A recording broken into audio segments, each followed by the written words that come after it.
Welcome to Voyage Daily Tech, the most important news personalized for you every day, supported by Voyage.com. After listening to today's news, you'll know first, Google's TurboQuant breakthrough slashes AI memory needs by 6 times, wiping billions from chip makers like Samsung and Micron. We'll analyze why this efficiency breakthrough spooked investors and how it could affect the competitive dynamics of the AI hardware market. Second, the US delivers an ultimatum to Europe. Stop finding big tech or get cut off from the American AI economy. So we'll discuss why this threat matters for Europe's 200 billion euros sovereign AI plan and what it means for transatlantic tech policy. Third, Uber partners with China's Pony AI to launch Europe's first Robotaxi service, challenging rivals like Waymo. In this episode, we'll break down this unbundled US-China-EU partnership and what it signals for the future of autonomous vehicle ecosystems. Fourth, a US jury orders Meta and YouTube to pay $6 million in a landmark social media addiction lawsuit. We'll examine how this verdict legally defines addictive design and may impact platform roadmaps and UK tech policy for minors. Fifth, Micron's stock plummets 15% despite record earnings, as energy fears trigger a massive tech sell-off across the Nasdaq. This discussion will reveal how the AI boom connects big tech to energy shocks and what it means for the future of data center infrastructure. A single research paper from Google just sent shockwaves through the entire AI industry, hitting some of the world's biggest companies right where it hurts. The bombshell is a new technique called TurboQuant, and to understand its impact, you have to know about a key bottleneck in AI. Think of a big AI model, like a person trying to remember a long conversation. It has to keep track of everything that's been said. This short-term memory is called the key value cache, or KV cache, and for powerful AIs, it can become enormous, creating a massive memory bottleneck that slows everything down. So the thing is, Google claims it can reduce the memory needed to run massive AI models by a staggering 6 times. We previously analysed how that very short-term memory pressure was colliding with a global shortage, HBM, in chronic undersupply, with smaller buyers getting only about 35 to 40% of what they request. So today's paper lands right on the fault line we've been tracking. The market reaction was immediate and brutal. Shares of the world's top memory chip makers, SK Hynix and Samsung, plunged 6% and nearly 5%. In the US, Micron and SanDisk followed suit. A few days ago, we mentioned how negotiating leverage had swung towards suppliers through multi-year, locked-in deals as memory decommoditized.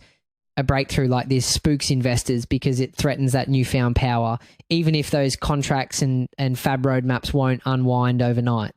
The core conflict is this: if AI becomes more efficient, will companies need to buy fewer of the expensive memory chips that have fueled a historic market rally? This is the fear that wiped billions from company valuations in a matter of hours. However, if you zoom out, you'll see another layer of strategy at play, connected to a concept from the 1800s called the Jevons paradox. The paradox states that when technology makes using a resource more efficient, we often end up using more of that resource, not less. For example, more efficient steam engines didn't lead to less coal being used. They led to a massive increase in coal consumption because they opened up so many new possibilities. The question is whether we're about to see the same thing happen with AI hardware. And remember, we've also been living with the AI tax we flagged a while back, standard memory prices jumping, cars and phones getting deprioritized as fabs chase high margin HBM. So efficiency could either ease that squeeze at the edges or simply move the bottleneck to the next component. Cloudflare CEO Matthew Prince captured the mood perfectly, calling the research Google's DeepSeek a direct reference to another efficiency breakthrough that previously sparked a massive tech sell-off. And while that's a powerful comparison, it's important to understand the difference. DeepSeek was about creating a fundamentally more efficient model architecture from the ground up. TurboQuant is different. It's a post-training compression technique, meaning you can take many existing models and make them more efficient. The strategic genius here is that by releasing this tool for free, Google can slash its own massive cloud computing costs and put pressure on the hardware companies like Nvidia and the memory suppliers, weakening their pricing power.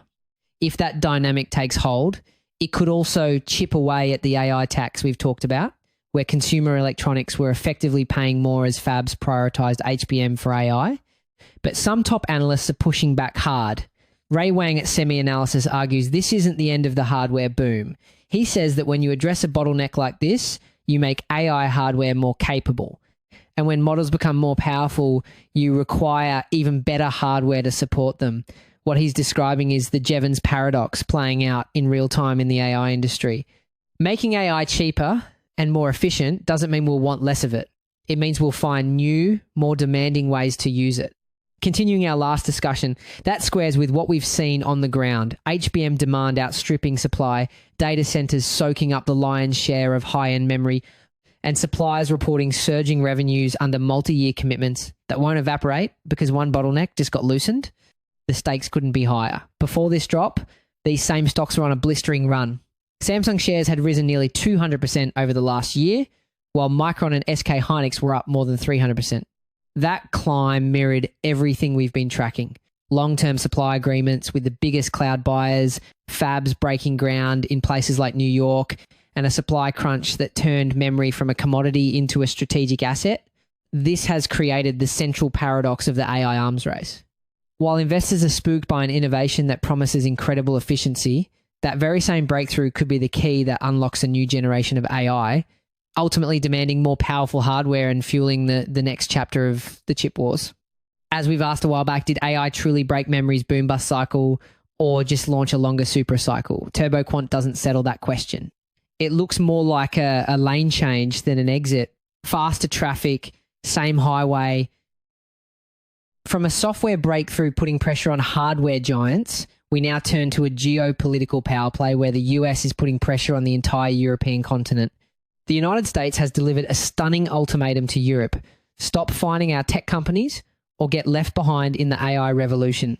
The US ambassador to the EU, Andrew Puzder, put it bluntly, telling CNBC, if you regulate them off the continent, you're not going to be a part of the AI economy. He warned that Europe needs American data centers, data, and AI hardware, and that you cannot over-regulate and hit companies with huge fines and still expect access. A few days ago, we talked about Europe's push to codify digital citizen rights and rein in gatekeepers through sweeping rules. And the latest development is Washington tying access to the US, AI stacked directly to regulatory restraint, a sharper, more explicit pressure point than before. The ambassador's threat hits at the core of a real vulnerability for Europe, its current dependency on the US for the core building blocks of the AI economy. But Europe is not just sitting back and taking it. They are fighting for what they call sovereign AI to reduce this dependency. For instance, the EU has launched a massive initiative called the AI Continent Action Plan. We're talking about a €200 billion project to build their own AI factories and infrastructure, so they are not reliant on foreign technology. This is a direct response to the kind of pressure the US is applying right now. Continuing our last discussion on Europe's rulebook first approach with the DMA and DSA, today's twist is that this industrial push now collides head on with an American warning about overreach. And those fines are staggering. This is a reaction to a multi-billion-dollar crackdown. The EU recently hit Google with a jaw-dropping €2.95 billion fine. Apple was slapped with a €500 million penalty. Meta and Elon Musk's X have also been hit with fines in the hundreds of millions. A while back, we noted how a publicly funded Norwegian council joined more than 70 groups across 14 countries, trade unions, consumer councils, human rights organizations to push for tougher action on big tech. That kind of transatlantic coalition gives Brussels political cover to keep swinging. But the big question behind these massive numbers is, are they actually working? Interestingly enough, for these tech giants, these multi-billion euro penalties might just be a calculated cost of doing business. Research shows that the largest tech firms can generate enough cash to pay off these enormous fines in a matter of weeks. For example, one analysis suggested that big tech companies could pay off the $7.8 billion in fines they received in 2025 in just 28 days. It really makes you question whether these are true deterrents or just another line item on a massive budget. And as we discussed before, one of the headline remedies forcing more interoperability so users can move their data and contacts carries real security and abuse risks if implemented poorly, something researchers flag in the OWASP API security top 10. That complexity is part of why enforcers keep reaching for blunt fines while the structural fixes get hammered out. The tension is boiling over. One US official even called a recent fine against X an attack on all American tech platforms and the American people by foreign governments. But the European Union is not backing down. The bloc's competition chief stated that all companies operating in the EU must follow our laws and respect European values. We previously analysed this transatlantic split Europe writes a comprehensive rulebook to curb gatekeepers, while the US leans on case-by-case antitrust and lighter touch oversight. We won't relitigate the enshittification saga we covered a while back, but that consumer frustration, degraded services, ad-heavy feeds, and support replaced by chatbots has been the emotional fuel behind Europe's stance. The EU has continued its push, opening formal proceedings to investigate whether Snapchat is in compliance with its Digital Services Act. That shows the focus isn't just on the biggest gatekeepers. Even youth-heavy platforms are being pulled into compliance checks. This sets the stage for a massive economic power struggle. On one side, Europe is asserting its regulatory sovereignty, demanding big tech play by its rules. On the other, the US is leveraging its technological dominance, warning that the keys to the future of AI could be withheld. The battle lines are drawn in a high-stakes standoff that will define who controls the next era of technology. This whole standoff creates a critical question. If the EU's regulations do succeed in curtailing American tech dominance, it leaves a massive power vacuum. Who fills it? Does this finally create the space for European champions like Mistral AI to rise and thrive? Or will the primary beneficiaries be powerful competitors from other parts of the world who are ready and willing to adapt to the new rules? As we discussed a while back, Europe's answer may also involve business model choices, subscription first, or cooperative structures that align with its values, which could shape who ultimately wins. The answer will truly define our digital future. Speaking of the complex relationship between the US and Europe, a new partnership is adding China into the mix, creating a truly global alliance. A seemingly impossible collaboration became a reality. Yesterday, Uber is making a massive play to launch what it claims will be Europe's very first commercial robotaxi service. But the real story is who they're partnering with. This isn't just an Uber project. They're joining forces with two very different partners. China's Pony AI, a major player in autonomous vehicles, and a Croatian company called Verne, which spun off from the supercar maker Rimac. An American ride-hail giant, a Chinese tech firm, and a European supercar offshoot are teaming up to take over the continent's roads. What's crucial to understand is that this is an unbundled business model. Each partner brings their specialty to the table. Uber brings its massive ride-hailing platform and millions of users. Pony AI brings the advanced self-driving technology, the brain of the car, and Verne will manage the fleet and the on-the-ground operations. The situation presents a fascinating duality. On one side, you have this team-up approach, while on the other, you have the exact opposite with a company like Waymo, which is vertically integrated, meaning it builds and controls every single piece of its service in-house. Uber is betting that this team-up approach will be faster and more cost-effective. And the Verne piece of this puzzle is fascinating. You might wonder what a high-performance electric supercar company like Rimac knows about robotaxis. Actually, they're experts in cutting-edge electric vehicle technology, especially battery efficiency and system integration. They spun off Verne to apply that expertise to a purpose-built autonomous vehicle designed from the ground up for ride-hailing. Verne's job is to be the local EU entity, even building centralized hubs they call motherships to handle all the vehicle maintenance, cleaning, and charging. So why the sudden move? It's a calculated play for survival. The report reveals Uber is trying to shield itself from the financial blowback of robotaxis, potentially overtaking its entire traditional ride-hail business. This isn't just about innovation. It's about Uber trying to avoid being made obsolete by the very technology it's now racing to adopt. The scale of this ambition is huge. The partnership isn't just testing a few cars. The ultimate goal is to scale the fleet to thousands of robotaxis across multiple European markets over the next few years, starting in Zagreb, Croatia. Now, you might be asking why Zagreb? The reason is strategic. Zagreb was chosen because it's actively positioning itself as a smart city with a forward-thinking approach.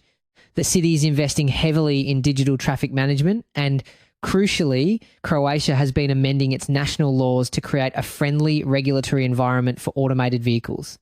It's the perfect place to launch and work out the kinks before tackling the much more complex and heavily regulated markets in bigger European countries. But they don't have the field to themselves. The race is already on. Waymo has publicly stated its intent to launch a robotaxi service in London. Volkswagen is deploying its own autonomous service in Germany. Even Uber itself is hedging its bets, testing with another company called Momenta in Germany. Now, here's where it gets interesting from a technical standpoint. Pony AI's system has been primarily developed and trained on the incredibly complex and often chaotic streets of major Chinese cities. The big open question is how that technology will adapt to the unique driving conditions, road signs, and driver behaviours of a European city. It's not as simple as flipping a switch. The system has to learn a whole new set of unwritten rules. This is a critical hurdle, since rivals like Waymo and Momenta have already been collecting data specifically in Europe, so Pony AI has to prove its system can adapt quickly and safely. The battle for Europe's autonomous future has officially begun. Uber, the company that defined an era with human drivers, is now in a high-stakes race to control the driverless technology that represents either its biggest threat or its ultimate salvation. But that's not the whole picture. The real turning point is the major geopolitical test this partnership creates. You have an American tech giant using a Chinese autonomous driving system from a company with state-owned ties to operate in the European Union's critical transportation infrastructure. This is going to force regulators in Brussels to confront massive questions about data privacy, cybersecurity, and foreign influence. The battle for the roads is also a battle for control and trust. While companies are racing to build the future of autonomous travel, the tech of today is facing a major reckoning in the courtroom. A jury just dropped a bombshell on social media. Meta and YouTube have been ordered to pay $6 million to a single woman who said she became addicted to their platforms as a child. We unpacked this case a while back. Today the focus is on what's changed since that verdict landed and where the ripple effects are already showing up. This isn't just another fine. For the first time ever, a US jury found the tech giants negligent, ruling they failed to warn users about the dangers of their intentionally addictive technology, as we discussed when we framed this as social media's possible big tobacco moment. So what does intentionally addictive technology actually mean in a legal sense? We're talking about design features like infinite scrolling, autoplay videos, and hyper-personalized recommendation algorithms. As we've said before, these are engineered to maximize the time you spend on the platform. The legal problem, and why this case is so huge, is that there has been no clear legal definition of when an engaging feature crosses the line into an addictive one. This verdict is the first time a jury has drawn that line in the sand.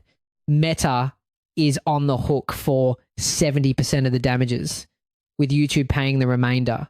And the shockwaves are already going global. When we place the US approach alongside the UK's, the contradiction becomes clear. In the US, change is often driven by lawsuits like this one. But in the UK, the response was immediate and top-down.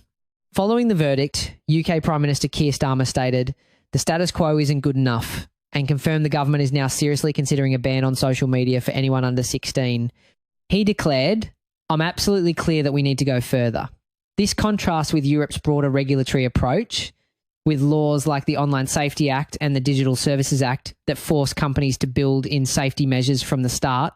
Campaigners are calling the decision a reckoning.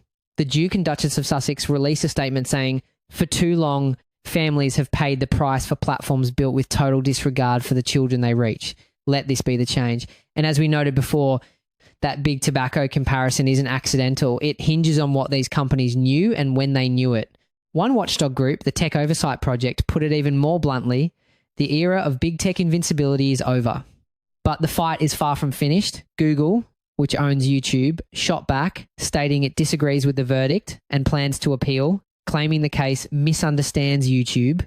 Behind that statement, Google is trying to make a critical legal argument that YouTube isn't social media at all. Their lawyers are arguing it's an entertainment streaming service, more like Netflix than Facebook.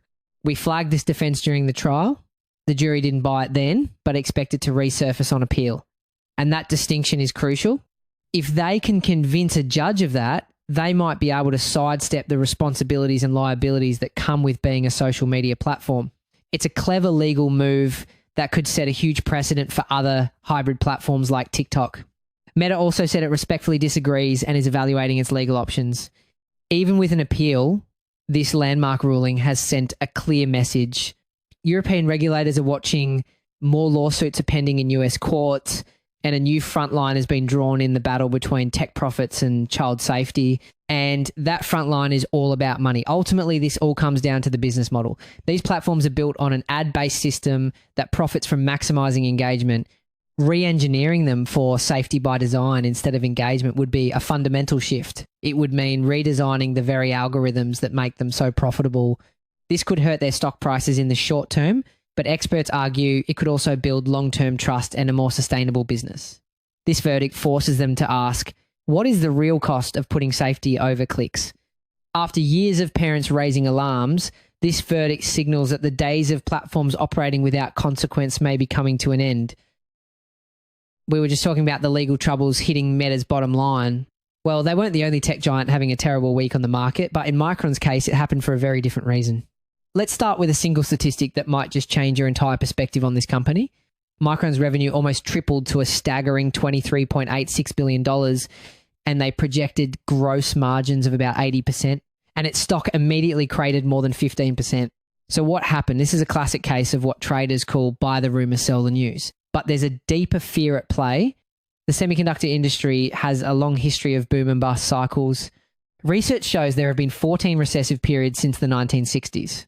A while back, we asked whether the AI boom had really broken memory's old boom-bust pattern. The latest print says demand is real, but the market is still treating it like a peak that can flip fast. So, despite the AI boom driving incredible demand, some investors are worried this is just a temporary peak, not a sustainable supercycle. They're getting nervous that any big shock could bring the whole thing crashing down, so they're taking their profits and running. Investors rotated out of the memory maker, wiping out a huge chunk of its value in just 1 week. But this wasn't just about Micron. What really brought this to a head was a broader tech bloodbath. The entire Nasdaq suffered its worst weekly drop since April, falling over 3%. The trigger? Escalating US-Iran war concerns that sent oil prices to their highest level in over 3 years. The connection to oil prices reveals something fundamental. This isn't your parents' tech sector. Historically, tech companies were pretty insulated from oil price shocks, but the AI boom has completely changed the game. The massive data centers needed to train AI models are incredibly power hungry. The International Energy Agency forecast that data center electricity use could double by 2026. A while back, we framed this as AI hitting an energy wall. This week's oil spike makes that wall feel a lot closer. This means big tech is now directly vulnerable to geopolitical energy conflicts in a way it never was before. Just like an old school manufacturing company, the pain was felt across the board. Google parent Alphabet fell nearly 9%. Microsoft sank almost 7%. But the week's biggest loser was Meta. The social media giant dropped more than 11% after getting hit with 2 stinging court defeats. We previously analysed a Los Angeles jury's negligent design verdict that pulled YouTube into the same legal crosshairs this latest hit to Meta. Shows how quickly those theories are scaling into bigger damages at market cap risk. And when we say stinging, we mean it. For instance, a New Mexico jury recently ordered Meta to pay $375 million in damages for endangering children. This is just one of over 700 lawsuits the company is facing over alleged harm to minors. As we discussed a while back, these cases are zeroing in on specific design choices like infinite scroll and recommendation loops rather than just user content, which is why the liability profile looks more like a product case than a speech case. For Meta, this creates a strategic trap.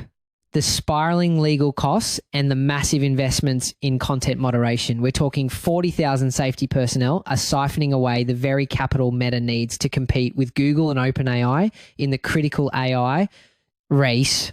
Believe it or not, amid the carnage, only Apple managed to stay in the green. It really shows how Apple has built a fortress. While its competitors are in an expensive arms race to build giant AI data centers, Apple has a different model.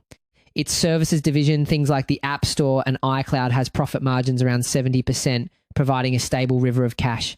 Combined with its famously loyal, locked-in ecosystem, investors see Apple as a flight to quality asset, a safe place to park their money when the rest of the market is in turmoil. The turmoil is a stark reminder of how global conflict can override even the strongest company performance. But even as investors flee, the next massive move is already on the horizon. All eyes are now turning to Elon Musk's SpaceX, which, after merging with XAI, was recently valued at $1.25 trillion and is expected to file for what could be the largest IPO on record. We previously broke down why that Ollie stock tee-up wasn't just financial theatre. It created a shared hardware stack while still leaning hard on NVIDIA after Tesla's next-gen slipped, and today's energy shock only makes their computed 80/80 cost strategy look more urgent. But this merger is more than just financial engineering. The strategic reason for merging a rocket company with an AI company is audacious and perhaps brilliant. The core logic is that AI is hitting an energy wall here on Earth.